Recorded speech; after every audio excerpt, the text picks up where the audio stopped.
ആഗ്രഹങ്ങൾ നടക്കാനും സർവാഭിഷ്ട സിദ്ധിക്കും നമുക്ക് സപ്തശ്ലോകി മന്ത്രം ജപിക്കാം. സപ്തശ്ലോകി സ്തോത്രം ജപിച്ചാൽ നിരന്തരമായിട്ട് സപ്തശ്ലോകി നിങ്ങൾ ജപിക്കുകയാണെങ്കിൽ ശത്രുബാധ, ആപത്ത്, രോഗദുരിതങ്ങൾ, കുടുംബത്തിലെ കഷ്ടകാലങ്ങൾ, കുടുംബത്തിലുള്ള ദുരിതങ്ങൾ, അതുപോലെ തന്നെ സാമ്പത്തിക ദുരിതങ്ങളെല്ലാം ഈ സപ്തശ്ലോകി ദുർഗാ ജപത്തിലൂടെ ദേവീപ്രീതി ലഭിക്കുകയും സപ്തശ്ലോകി ജപിക്കുന്നത് കൊണ്ട് നിങ്ങൾക്ക് വളരെയേറെ ഗുണങ്ങളും ഐശ്വര്യവും കുടുംബത്തിൽ വന്നു ചേരുന്നതുമാണ്.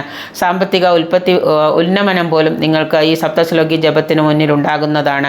ഒരു ദേവിയുടെ ചിത്രത്തിന് മുന്നിലിരുന്ന് വിളക്ക് കൊളുത്തി വെച്ച് വലതുവശത്ത് വയ്ക്കണം. ദേവിയുടെ ഒരു ചിത്രം വയ്ക്കുക, അതിൻ്റെ വലതുവശത്ത് വിളക്ക് കൊളുത്തി വയ്ക്കുക. എന്നിട്ട് കിഴക്കോട്ട് തിരിഞ്ഞിരുന്ന പ്രഭാതത്തിലും സായാഹ്നത്തിൽ പടിഞ്ഞാട്ടേക്ക് അർദ്ധരാത്രിയിലും നിങ്ങൾക്കിത് ഈ സപ്തശ്ലോകി ശ്ലോകം നിങ്ങൾക്ക് ജപിക്കാവുന്നതാണ്. ശിവവാച എന്ന് തുടങ്ങുന്നത് തൊട്ടതാണ് മന്ത്രം.